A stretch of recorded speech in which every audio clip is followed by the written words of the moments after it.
The doctor, just some tightness in his forearm. As of right now, we think he's going to be okay. Something that he's had a little bit of before. It seems far away from the ligament, and so we think he's going to be okay. He's going to get on some medicine and do some rehab, and we'll let you know in a couple days. Mike, what was the message after tonight's game?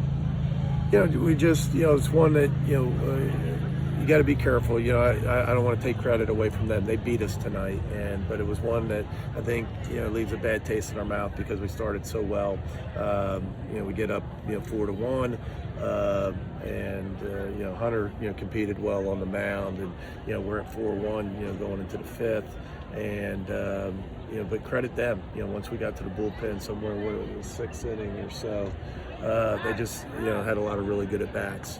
We just couldn't get off the field, 3 innings in a row, giving up crooked numbers. And again, how much is our fault for not making enough good pitches, and how much is credit them.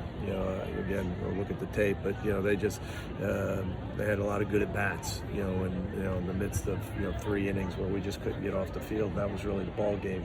I think the 3 innings after we scored the runs, we weren't able to get the big hit, and they just after that they just continued to have really good at bats and put some runs on the board.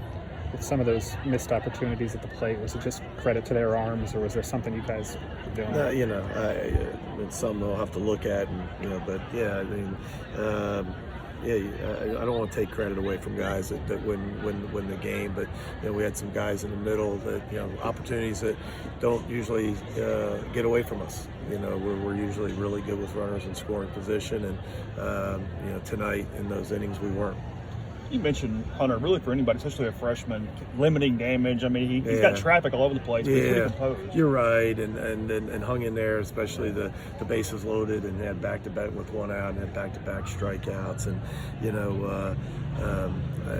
I'm very tough on him and critical, and but not a lot of guys could do that. Especially a kid from Tupelo, pitching this game, 12,000 people, in the stands, and but he handled it.